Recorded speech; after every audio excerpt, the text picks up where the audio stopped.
Another combine riser, Cameron Carr is one of the most explosive athletes in the class. Standing 6'4.5" with a near 7'1" wingspan and 42.5-inch vertical, he has the tools to be an elite complementary piece at the next level. I'm Will Gottlieb, All City Network's NBA draft expert, and this is our 5-minute or less NBA draft profile series presented by Kalshi. Carr's athletic pop is on display in so many different parts of his game. He had 47 dunks on the year and shot 60.7% on layups. He was a fantastic cutter, scoring 1.8 points per possession, which was in the 99th percentile. He attacks closeouts and uses long strides and reach to finish, and gets out in transition where he scored 1.13 points per possession. In addition to his athleticism, Carr projects as an elite complementary piece because of his floor spacing and off-ball scoring. He shot over 40% on 123 catch-and-shoot threes, as well as over 41% on guarded threes and 38.7% on open threes. He can move off the ball, come off of screens, and use the threat of his shooting to make himself available on back cuts. He also had some success off the bounce and could potentially add more of that to his game, but he did shoot only 32.6% on dribble jumpers. Using his length and bounce, Carr is really talented as a perimeter shot blocker. He had a 4.0 block rate, which is fantastic for a swing, to go along with a 1.5 steal rate. His length and fluidity allow him to cover a ton of ground, and he gets his hands high on contests and gets a bunch of deflections as a result.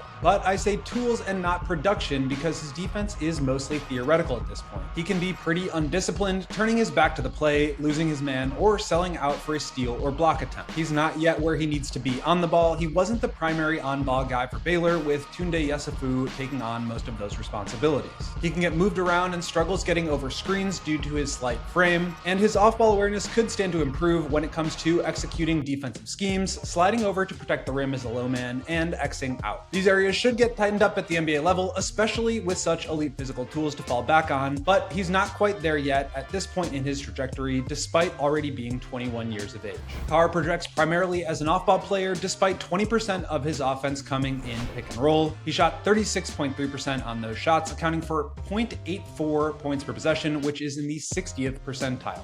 He was better in isolation, shooting 48%, good for 1.08 points per possession, which ranked in the 86th percentile, but it was on much smaller volume, only 6% of his possessions. On the whole, the majority of his offense was created for him, 60% of his shots at the rim and 70% of his three-pointers were assisted, meaning he isn't doing a lot of that creation for himself. On top of that, he wasn't creating much offense for his teammates, averaging only 2.6 assists per game with a slightly positive assist-to-turnover ratio. And that's totally fine. Carr projects as a complementary player. He may have more to offer as he continues to grow, but it is something that should be noted for teams looking at him in the lottery. My stat-based player comp generator produced some interesting names as comparisons. George Niang, Kevin Huerter, and Alan Crabb were the top three, with Miles Bridges and Christian Braun also in the mix. Measuring 6'4.5" with a 7'1" wingspan at the combine, he compares most closely to Moses Moody and Shai Gilgeous-Alexander. As far as his play style, a more athletic Kentavious Caldwell-Pope or Devin Vassell makes sense to me.